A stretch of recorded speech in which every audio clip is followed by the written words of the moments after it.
டே 11 நீங்கள் படிக்க போகிற topic election from Indian polity. இம்பார்ட்டண்ட்டான டாபிக். எலெக்ஷன்ஸ் அப்படின்ற டாபிக் கீழே நீங்கள் 5 விஷயத்தை ஃபோக்கஸ் பண்ணணும். ஃபர்ஸ்ட் ஒன் என்னன்னு கேட்டிங்கன்னா election commission of India. Second one election process. Third one election related acts.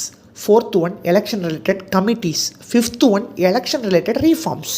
Election commission of இந்தியான்னு எடுத்துக்கிட்டால் அதோடைய ஸ்ட்ரக்சர் என்ன, அதோடைய சேர்மன் யார், ஃபஸ்ட்டு சேர்மன் யார், இப்போ ப்ரெசென்ட்லி யார் அப்படின்றத பக்காவாக நோட் பண்ணிக்கணும். யார் அவங்கள அப்பாயிண்ட் பண்ணுறா, அவங்களுடைய ஃபங்க்ஷன்ஸ் என்னன்றதை பக்காவாக நோட் பண்ணிக்கோங்க.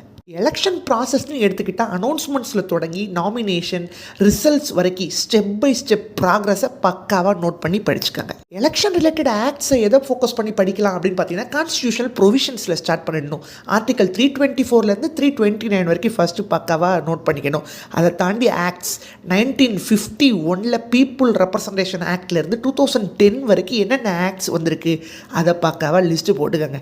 எலெக்ஷன் ரிலேட்டட் கமிட்டிஸ்ன்னு எடுத்துக்கிட்டால் ஏகப்பட்ட கமிட்டிஸ் இருக்குது. அதில் குறிப்பாக தினேஷ் கோஷாமியோட கமிட்டியை ஸ்கிப் பண்ணிடாதீங்க. மற்ற கமிட்டிஸை ஒரு ஃபார்மாலிட்டிக்கு பார்த்துக்கோங்க.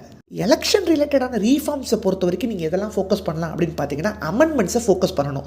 குறிப்பாக ஏதாவது ஆர்டிக்கல் அமெண்ட் பண்ணியிருக்காங்களா அல்லது ஆக்ட்ஸில் ஏதாவது சேஞ்சஸ் கொண்டு வந்திருக்காங்கன்றதை ஃபோக்கஸ் பண்ணிடணும். எக்ஸாம்பிளுக்கு வாக்களிப்பதற்கான வயதை 21 18 குறைச்சாங்க. அதெல்லாம் எந்தெந்த அமெண்ட்மெண்ட்ஸ்னு லிஸ்ட்டு போட்டு நோட் பண்ணிக்கோங்க.